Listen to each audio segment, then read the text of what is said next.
My parents said I'd embarrass the family if I showed up.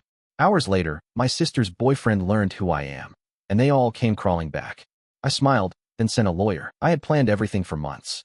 A trip home for my mother's birthday. Nothing extravagant, but something meaningful. I booked the flights, arranged for her favorite cake, and even made sure I had enough time to visit the family gravesite afterward. I was excited. It had been a while since I'd seen my parents. And my mom, she loved surprises. I couldn't wait to see her face when I showed up at her door with a fresh box of her favorite pastries and a small bouquet of flowers. It was supposed to be simple. But then, as I stood at the airport waiting for my flight to board, I called my dad to let him know when I'd be landing. I thought it was just a casual check-in. The moment he picked up, his voice was tight, almost defensive. "Ryan," he said, no greeting, no warmth. "You don't need to come." I froze. My mind raced. What was he talking about? "I don't understand," I said, my voice low, almost cautious. "What do you mean? It's Mom's birthday. I thought we—" "No, I mean it," he interrupted, his tone abrupt, like he was trying to get this out quickly and avoid a scene. "You shouldn't come. It's just not the right time." I felt a chill creep over me. "What's going on, Dad?" He sighed, but there was something final in it. "Jessica's boyfriend is going to be here," he said. "He's a corporate lawyer. I'm sure you'll understand, but your situation? It might make things awkward." My heart pounded, a mix of confusion and something deeper. "What situation?" I asked, trying to keep my voice steady. "You know what I mean," he replied, sharp now. "If you insist on coming, don't call me your father." The words hit me like a slap, and before I could say anything more, the line went dead. I stood there, alone in the terminal, trying to make sense of it. I had planned this trip for months. I had done everything for them, but none of that mattered. They had already decided. I wasn't welcome. My thoughts spiraled. For years, I had supported them financially, never asked for anything in return, just quietly helped when they needed it. The bills, the mortgage, the car repairs, the unexpected emergencies. My entire adult life, I had played the role of the invisible provider, but I never realized how much they had taken me for granted, how little they saw me for who I was. I wasn't their son. I wasn't part of the family they cared about. I was just the guy with the wallet. I turned away from the gate, unable to board the plane. What was the point? What was I going home to? I found a quiet corner of the airport and sat down, my mind running through years of memories. The countless times I'd helped with bills. The times I'd picked up the slack when they couldn't. I had made sure they were comfortable. And in return, they had made it clear to me I didn't matter. I wasn't the golden child. I wasn't the one everyone celebrated. My sister was. But what had I done wrong? What had I done to deserve this, to be shut out so easily? It hit me then. How small I had become in their eyes. How invisible I had been despite my success. All the money, all the sacrifices. They hadn't even cared to hide the fact that my value was tied to my wallet. That was it. That was all I was. I couldn't go back there. Not now, not like this. I pulled out my phone and deleted the message I had typed to my mother. The one where I told her how much I loved her and how excited I was to be there. I was done. Instead, I called my best friend, Jake. He was the only one who had stuck by me all these years. He answered on the second ring. "Hey man," Jake said, his voice groggy. "Everything okay?" I took a deep breath, my fingers gripping the phone as if it might slip from my hand at any second. No, it's not." "What happened?" I told him everything. How they disinvited me. How easily they made me feel like I didn't belong. And when I finished, Jake was silent for a moment, as if processing what I had said. "You know what, Ryan? Screw them," he said finally, his voice clear and calm. "You've been busting your ass for years, and they don't even see it. Don't let them make you feel small. You've got nothing to prove to them." I hung up shortly after that, feeling like a weight had lifted from my chest. Maybe I didn't need to prove anything. Maybe I didn't need to go back. But that didn't stop the ache in my chest, the feeling of betrayal, of being abandoned by the family I had tried so hard to please. As I looked at the empty chair next to me, I couldn't help but wonder if I'd ever really meant anything to them at all, or if I had just been a paycheck. A week had passed since the phone call, since my father had disinvited me from my mother's birthday. The silence was deafening. I didn't call them. I didn't text. I didn't try to apologize or explain. It felt like too much effort for people who had so easily brushed me aside. My flight had been canceled, but I didn't mind. I felt lighter now, detached from that world I had tried so hard to please. Instead, I sat in my apartment and let the anger fester in silence. It wasn't loud or explosive. It was quiet, simmering beneath the surface, until something inside me snapped. That's when I did it.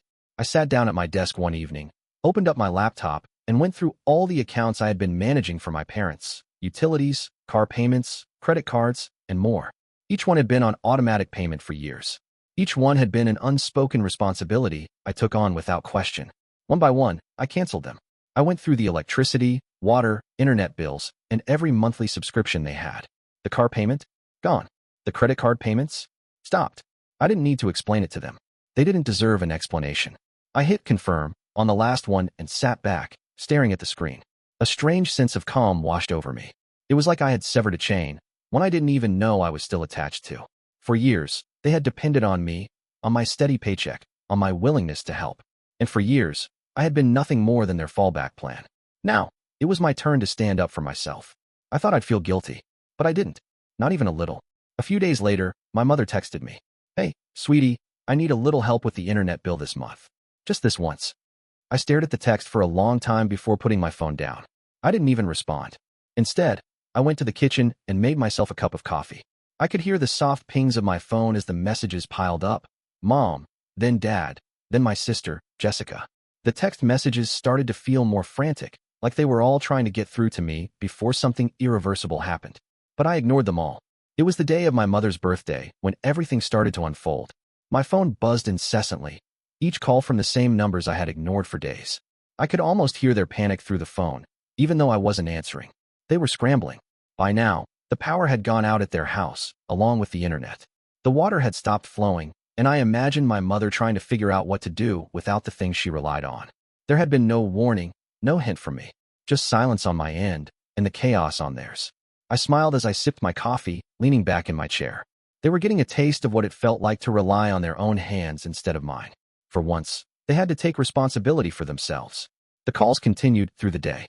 I could see the constant stream of missed calls and messages, but I didn't reply.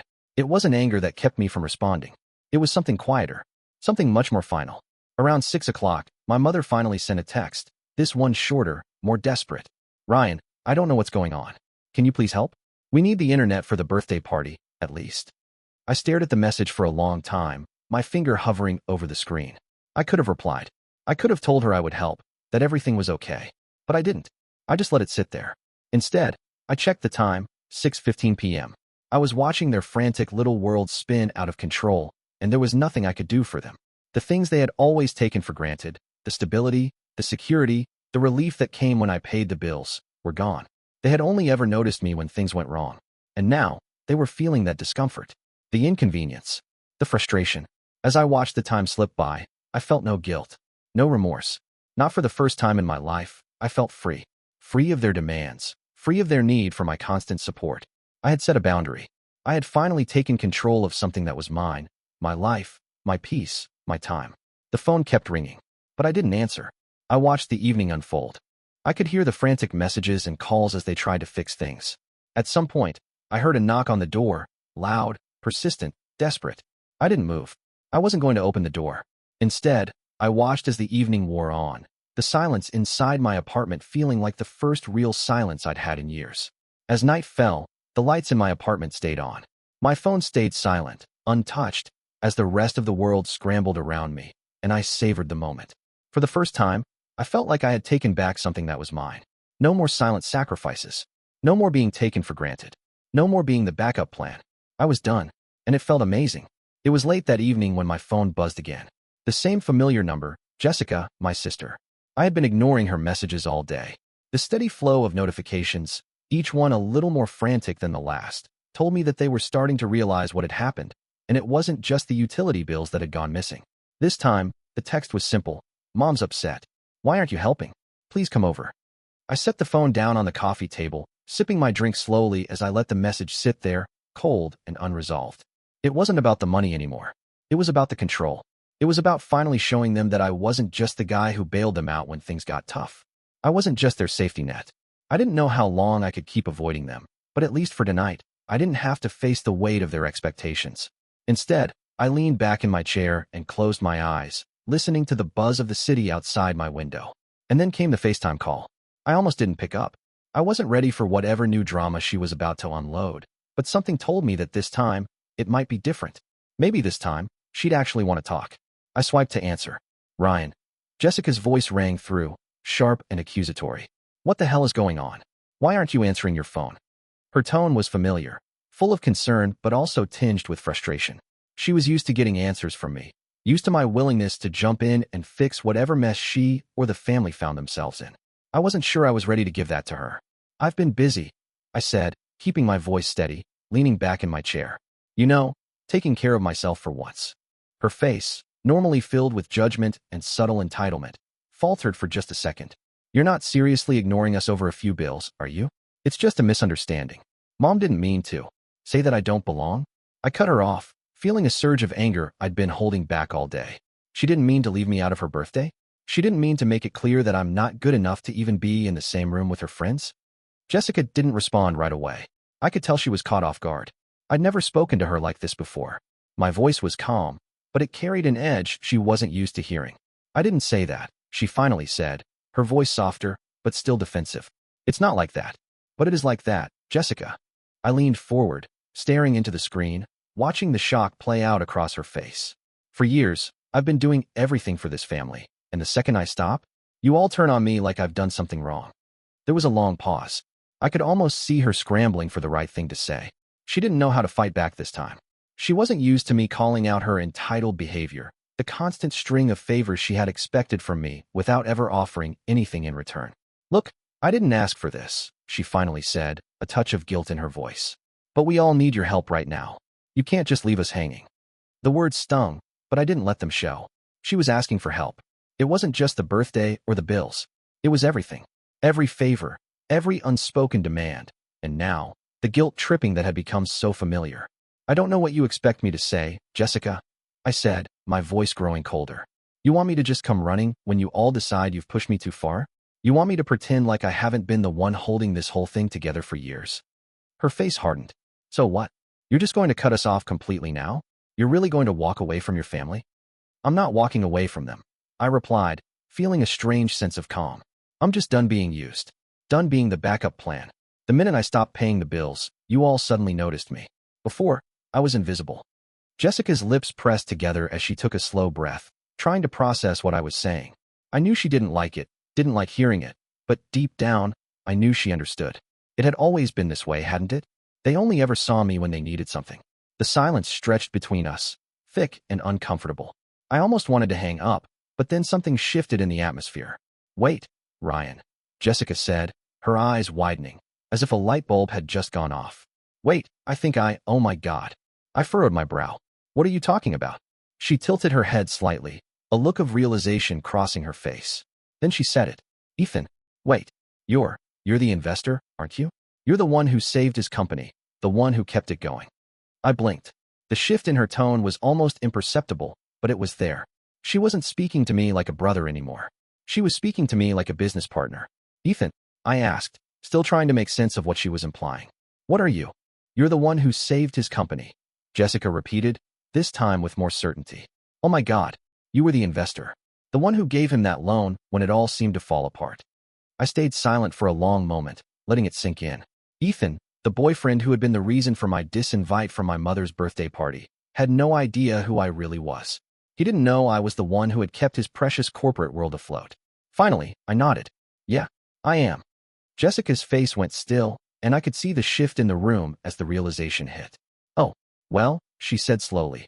That changes things, doesn't it? I said nothing. It didn't matter anymore. The truth had come out in front of all of them. The mask had slipped, and the family that had always viewed me as a source of income now had to face me as someone they couldn't ignore. I let the silence drag on for a moment longer, then stood up, cutting the call short with a polite, "Hope your big introduction goes perfectly." And just like that, I ended the conversation.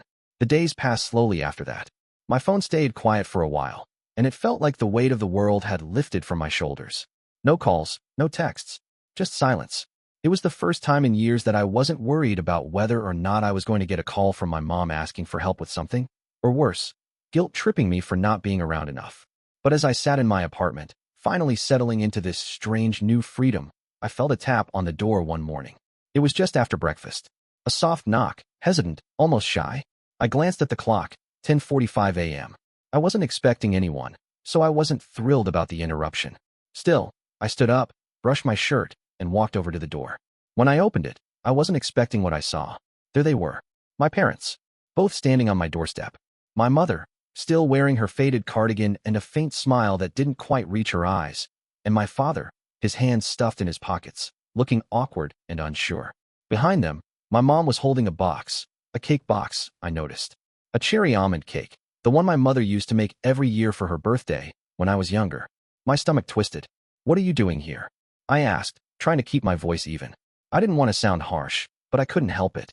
They had broken the unspoken rules, the ones I'd set in place for myself.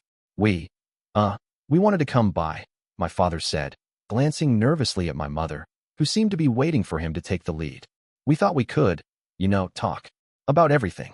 I nodded, but didn't move aside to let them in. My mother shifted slightly, then smiled awkwardly. Ryan, sweetie, she began, her voice soft. We just wanted to apologize for the way things went. And, well, we brought you your favorite cake. Thought we could start over, maybe. I stared at the box in her hands, then back at their faces. My father's expression was unreadable, but there was something different about the way he stood. He wasn't his usual self-assured figure, the one who always thought he was right. Instead, he looked like someone who had been caught doing something wrong and was trying to make amends. Apologize, I repeated, finally stepping aside to let them in, though I couldn't hide the bitterness in my voice. Is that what this is about? You want to apologize for treating me like an ATM for all these years? My mother flinched, the smile faltering. No, it's not like that at all. We've realized some things. Things about you. About how we treated you. I walked into the kitchen, then took a deep breath before turning back to them. Yeah? And what exactly did you realize? My father cleared his throat, glancing at my mother before speaking. We've been unfair. We should have been more appreciative of everything you've done. All these years, you've been the one keeping us afloat, and we didn't even notice. My mother nodded quickly, her eyes wide and almost pleading. We're proud of you, Ryan. And we've always loved you. We just, got caught up in our own stuff. And we didn't see how much we were taking from you. I couldn't help but let out a small laugh, half bitter, half incredulous. You've always taken. Always. And I let you. I let you because I thought it was just what family did. But now I see it wasn't love. It was just convenience for you. There was a long, tense pause. My mother's eyes welled up with tears, and my father shifted uncomfortably. But I didn't back down. We're sorry, my father said finally, his voice low. We really are. We know we've treated you badly, and we don't want to lose you. Not over money, or all this. I could see the sincerity in his eyes. Maybe it was the realization of what was happening, that I was no longer the dependable son who always bailed them out. Maybe it was guilt, or maybe it was just the weight of knowing that they had crossed a line they could never take back. But that didn't matter to me. They had crossed it, and I had crossed mine too. Here's the deal, I said, my voice steady. I'll help you again, but on my terms. I won't be your financial lifeline anymore unless it's mutual. Unless you both come to me for help, and not just when things go wrong. I'm not doing this for the money anymore. If you want my help, it'll come with conditions. Both of them looked at me, eyes wide. Conditions? My mother repeated, her voice trembling. What kind of conditions? I glanced at the cake sitting on the counter. The cake they thought would make everything okay. But I couldn't be swayed by gestures anymore. Here's what I'll do, I continued. I'll contribute to the household, but only if Jessica matches me. If she's getting her share, then so should I. If not, then I'll contribute nothing. You can't just come to me when it's convenient and expect me to fix everything. If I'm helping, you're going to earn it. My father shifted uncomfortably, but my mother seemed to take it in, nodding. And one more thing, I added, eyes narrowing. I want the house signed over to me in the will. I want to know that when you're gone, there's something here for me, something more than just this. If you want my help, that's what it'll take. I could see their faces tighten. The silence in the room was heavy. My mother opened her mouth to protest, but I cut her off. You asked for my help. You want me to fix things? Fine. But this is how it's going to be. No more excuses. No more pretending like I'm just here for you to lean on when it's convenient. My father shook his head, frustration bubbling in his voice. This isn't fair, Ryan. You're trying to hold us hostage. I smiled softly. No, Dad. I'm finally holding myself hostage. This is the first time I've set a real boundary with you. And you don't like it. But it's the only way I'll stay. There was another long silence, and then my mother, with tear-filled eyes, said, I'll talk to Jessica. I stood up, crossing my arms, the weight of everything hanging in the air. Good. You do that. I watched them leave a few minutes later, empty-handed, the cake still sitting on the counter. I didn't care about the cake, but I knew something had shifted inside me. They'd finally seen the price for their neglect. But I wasn't done yet. The hardest part was still to come. I was finally standing up for myself. And I wasn't going back. A few days after my parents left, I started to feel the weight of what had happened settle in. The silence from them had become a constant buzz in the back of my mind, But it was Jessica who had started to call more frequently. I hadn't picked up any of her messages. Not since the FaceTime call when everything had shifted. I wasn't sure I was ready to deal with her yet. But then, the doorbell rang one late afternoon. I wasn't expecting anyone. When I opened it, there she was, Jessica. Alone, standing awkwardly on the doorstep, looking like she had just come from a scene she didn't want to be in. I stood there for a moment, not moving, unsure of what to say. She shifted from one foot to the other, her face a mix of concern and something else I couldn't quite place. I need to talk to you, she said, her voice small. Not the usual confident tone she always had, the one that came when she needed something. But this was different. I didn't step aside to let her in. I didn't want her to think this was another time when I'd just opened the door to her, ready to fix whatever problem she had. What do you want, Jessica? I asked, keeping my voice even colder than I wanted it to be. She hesitated. I thought we could start over. You know, like, actually talk about everything. I raised an eyebrow. Start over? After everything? After how you treated me? How all of you treated me? You think a simple conversation is going to fix that? She bit her lip, glancing down at her shoes for a moment. Look, I'm sorry, okay? I'm sorry for what happened at the party. I didn't know things would turn out that way. I thought it would be fine. I shook my head, crossing my arms. It wasn't fine, Jessica. You knew exactly what you were doing. You pushed me out, just like the rest of them. You made it clear that I wasn't welcome. You chose him over me. And that's fine. You can do that, but don't come to me now pretending you didn't play a part in it. She sighed, stepping forward, her expression faltering. Ryan, it's not like that. It's just, I don't know, I didn't think it would make things that bad. But things are messed up right now. And honestly, I'm worried about my business. I froze. Your business. She nodded, her voice quieter now, tinged with something that almost sounded like desperation. Yeah, I've been trying to get things off the ground, but it's just not working. I need investment, real investment, not just whatever scraps I can scrape up on my own. And I know you have the resources. I know you can help me. The words hung in the air between us. I felt the shift in the conversation immediately. My sister wasn't here to apologize or to clear the air. She was here because she needed something. She was back to playing the same game. You want money, I said slowly, my voice tight with disbelief. After everything you've said? After how you treated me? And now you want me to fund your business? You want me to bail you out? She nodded again, a little too eagerly. Look, it's not like that. I know I've screwed up, and I know you're mad at me. But this is different. This is my future. I've got big plans, Ryan. If I don't get this investment, I'm screwed. I looked at her, trying to read her face. Her usual confidence was gone, replaced by something more vulnerable, but also desperate. This wasn't the Jessica who had always gotten what she wanted through manipulation. This was something new, and it felt like a play. I didn't know what to say at first. Part of me wanted to tell her to get lost, to remind her that she had never once respected me or treated me like an equal. But then I thought about the business. The failed startup. I had seen her struggling for a while, trying to make it work, but it was clear that she didn't have the vision, the drive, or the discipline to really take it to the next level. She was the same as ever, dependent, entitled, waiting for someone else to fix her problems. No, I said simply, my voice firm. I'm not funding your business, Jessica. You need to figure it out on your own. I'm done bailing you out.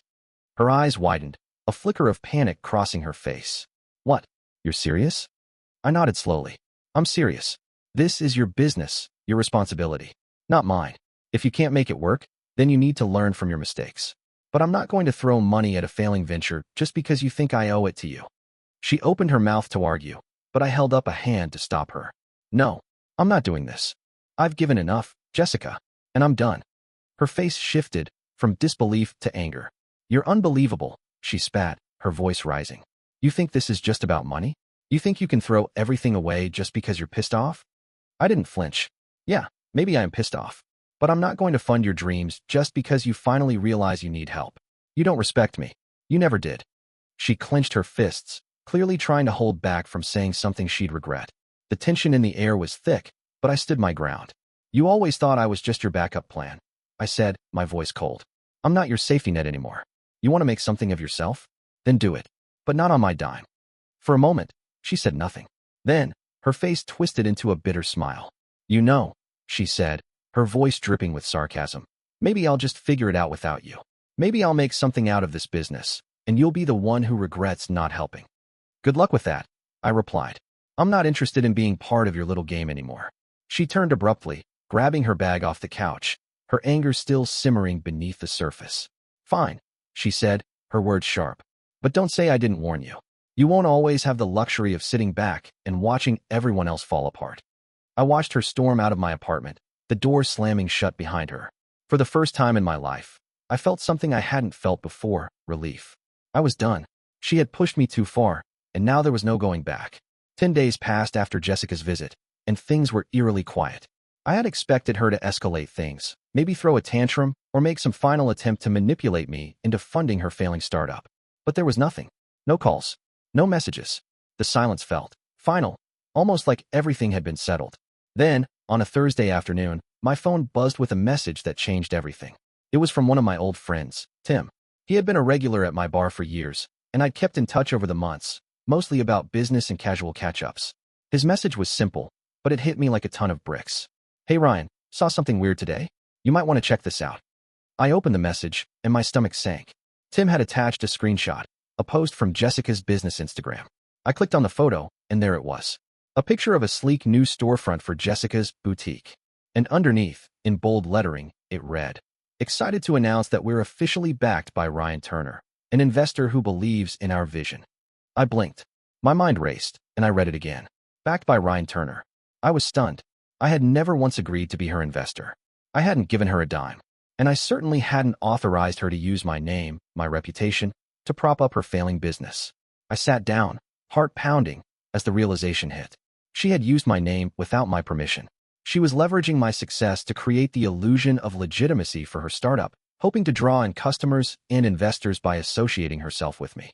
I scrolled through the comments on the post, feeling my anger rise. There were congratulatory messages, people asking for advice, asking about how they could get involved. Some of them even expressed admiration for her new partnership with me. It was working. She was using me as a pawn in her game. I felt my blood boil as I scrolled through her other posts. There it was again. Her glowing descriptions of me and my so-called investment in her business. It was everywhere. I had to do something. This wasn't just a family betrayal anymore. This was a professional threat. I sat up straighter, trying to calm myself. I needed to handle this carefully. I grabbed my phone again and called my lawyer, Steve. I had known Steve for years. He'd helped me with everything from contracts to business mergers. I trusted him. "Steve, it's Ryan," I said as soon as he picked up. "We need to talk." "Ryan, what's going on? You sound pissed." "I am," I snapped. "Jessica's out here publicly claiming that I'm backing her business. And she's using my name to do it." There was a long pause before Steve spoke again. "Wait, what? She's doing what?" "She's claiming that I'm an investor. She's saying I'm financially backing her startup. And she's posted it all over her Instagram." Holy shit. Steve's voice dropped, and I could hear him typing on his end. "That's not just a family issue. That's fraud. I need to stop it before it gets worse," I said, feeling the weight of what was happening sink in. "I need this wiped off the internet. I need her to stop using my name." "All right, calm down," Steve said, his voice steady now. "I'll get on this right away. We'll have her remove the posts and send a cease and desist letter. If she doesn't comply, we'll take it further. I'll have our legal team draft something. I want her to know she's messed with the wrong person," I said, my voice sharp. "And I want this gone. Now." "Understood," Steve replied. "I'll get it handled. Just don't do anything rash. Let me take care of the legal side." I hung up and stared at the screen of my phone. I wasn't sure what was worse, the fact that Jessica had manipulated the situation or the fact that I had been so blind to how far she was willing to go. But I wasn't going to let this slide. Not this time. The next morning, I woke up to a flurry of notifications. My inbox was full of messages from my lawyer, Steve, detailing the steps we'd taken. The cease and desist letter had been sent, and Jessica's Instagram account had already been flagged. But the worst part came later that afternoon when I saw Jessica's response. She had posted a story on Instagram, an apology of sorts, but with a twist. To those who have been confused, I want to clarify that while Ryan Turner has been incredibly generous in advising me and helping me get started, any implication that he's financially backing my business is a misunderstanding. I'm so grateful for his support and look forward to working with him in the future. It was her attempt to cover her tracks, but the damage had already been done.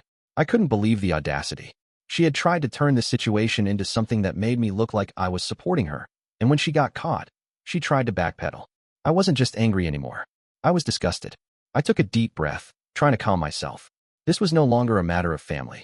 This was business, and I wasn't going to let her use me to climb her way out of her mess.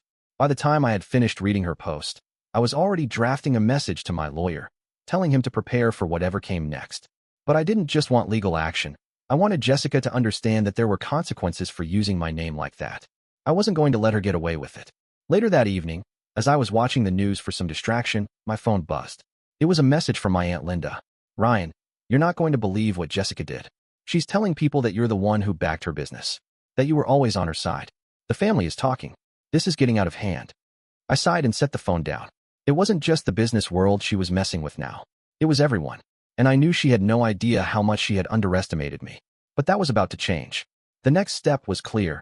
Take legal action, expose her manipulation, and ensure this didn't happen again. And I wasn't going to stop until I had made sure she understood the weight of crossing me. But first, I needed to wait.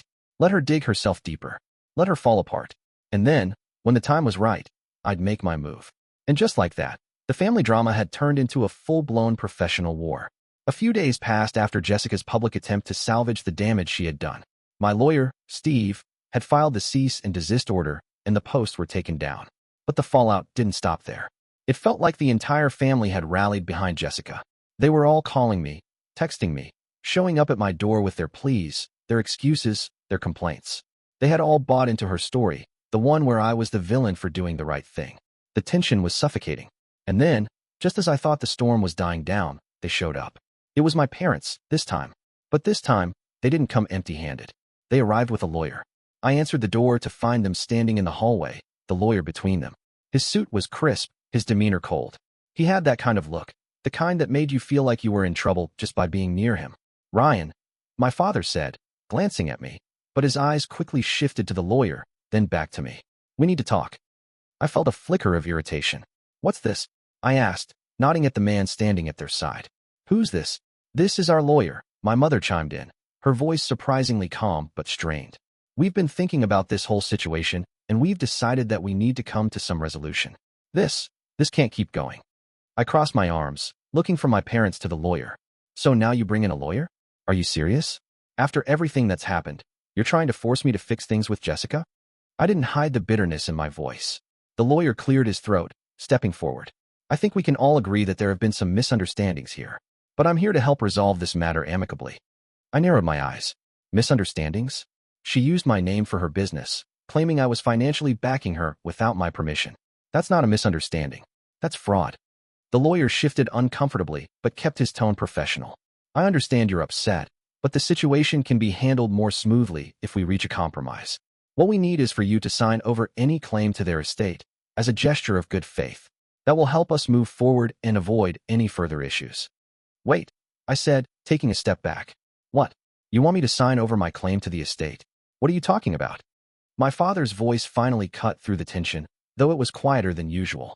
What your mother means is that we want you to agree that you'll never claim any part of the estate in the future. If you don't, this entire mess will continue, and we'll be left with nothing. My heart dropped. This wasn't just about Jessica anymore.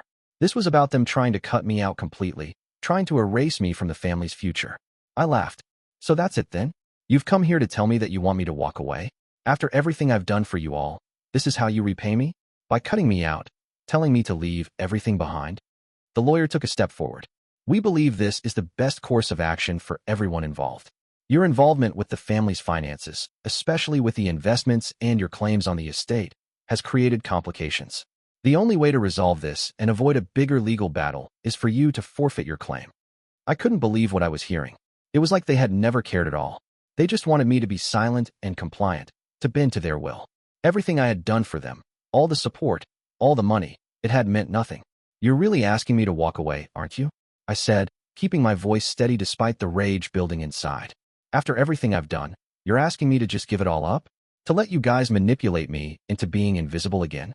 My father shifted uncomfortably, but said nothing. My mother's face was pale, her eyes darting to the lawyer.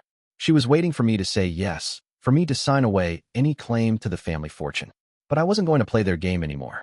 Not after everything they'd taken from me, not after everything I had sacrificed. I felt something shift inside me, the final line being drawn. This was no longer about my parents or even about Jessica. This was about me taking back control. No, I said, my voice firm. I'm not signing anything. You don't get to erase me from your lives because you want to protect Jessica. You don't get to control me any longer. The lawyer raised an eyebrow, but my parents were quiet. For a long moment, no one spoke. I could hear the tension hanging in the air like a thick fog. Finally, my mother spoke, her voice trembling. Ryan, we're just trying to do what's best for everyone. We don't want to lose you. Please, this can all be fixed. I shook my head. You don't get it, Mom. You never saw me. Not for who I am, not for what I've done. You only saw me when you needed something. And now that I'm saying no, you want me gone. Well, it's too late. I'm done. I could see the hurt flash in my mother's eyes, but I didn't flinch. I had to do this. I had to stand my ground. The lawyer looked between us, then sighed, clearly frustrated. Well, I suppose we'll have to take this matter to court then. You're not making this easy, Ryan. I didn't care. I was done being their financial safety net, done being their backup plan. If they wanted to drag me to court, then so be it. I wasn't afraid of losing them, because, in a way, I had already lost them long ago. I'm not signing anything, I repeated. You can go to court, but I'm not giving up. With that, the lawyer nodded and turned, followed by my parents. They left without another word, the silence between us as thick as it had ever been. As I watched them go, I realized something. They had made their choice, and now, I was making mine. And for the first time in my life, I felt a sense of peace. I wasn't going to let them use me anymore. I was taking back my life. No more manipulation, no more guilt trips. This was the end. I wasn't going to play their game any longer. And I wasn't going to lose. Not this time. It had been a few weeks since my parents showed up at my door with their lawyer. The tension had settled into a thick, unsettling quiet, the kind that lingers long after a storm has passed. I didn't hear from them again. Not until the night the messages started again, flooding in like they always did when they needed something. I ignored them. I blocked their numbers. I wasn't playing their game anymore. Jessica tried too, but I was done with her. Done with the manipulation. I knew what she was up to now. She had tried to exploit me, and it had backfired. I had watched her fall into her own web of lies, all in an attempt to get my money, my support. I didn't feel the slightest ounce of pity for her. But then, one afternoon, I got a call from an unfamiliar number.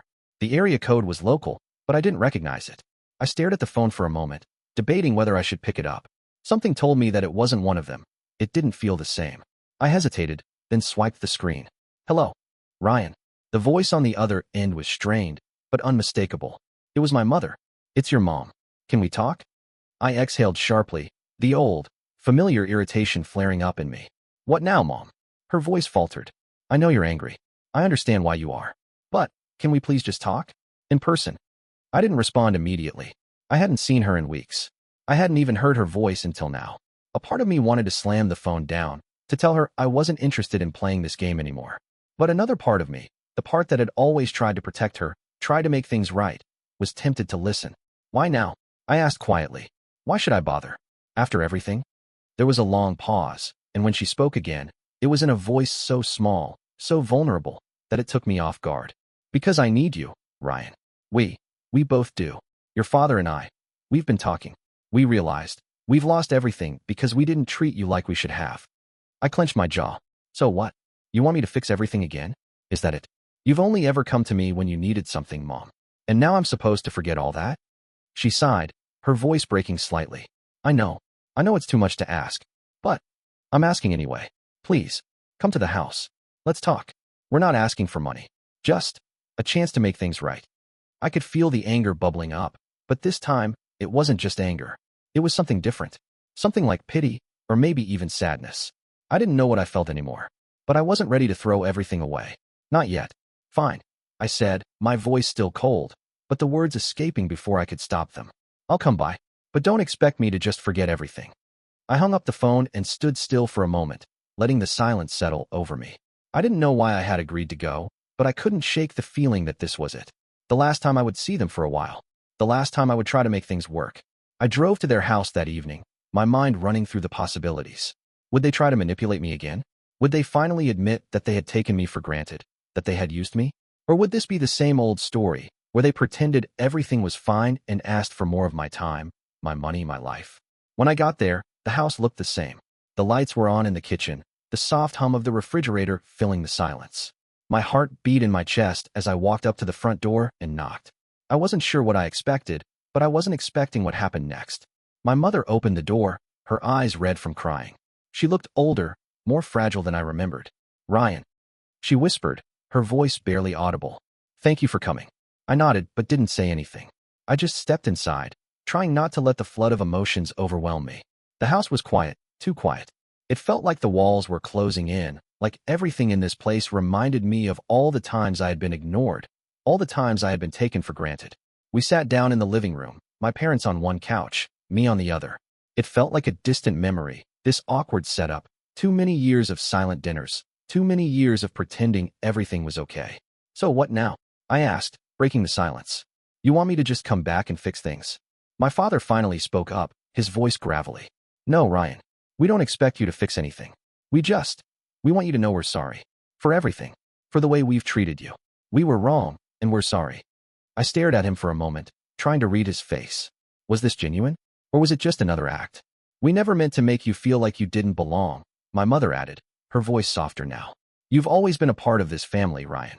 We didn't show it. We didn't appreciate you. I didn't say anything at first. I just sat there, listening to their words, feeling like they were coming from someone else, someone I didn't even know. After a while, I spoke. I've been paying for everything for years, I said slowly, my voice tight with emotion. I've been helping without asking for anything in return. And all I ever wanted was for you to see me, to appreciate me, for who I am, not just for what I can give. My father's eyes flickered with guilt. We see that now, son. We see it. We didn't know how much we had been taking from you. We were selfish. I sighed, letting the weight of their words settle. It felt like too little, too late. But I knew they were trying. I could see it in their eyes. Maybe this wasn't going to be a magical moment where everything was fixed, but maybe, just maybe, we could start over. I'm not going to pretend everything is fine, I said quietly, but I'm willing to try. I'm not going to hold everything over your heads. But I need you to understand, I'm done being your backup plan.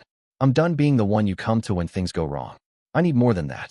My mother nodded slowly, wiping her eyes with a tissue. We understand, Ryan. We do. There was a long pause, and then my father spoke again. What do you need from us? I thought for a moment. I need you to respect my boundaries. I need you to stop relying on me when it's convenient and treating me like I don't matter the rest of the time. They nodded again, their faces somber but hopeful.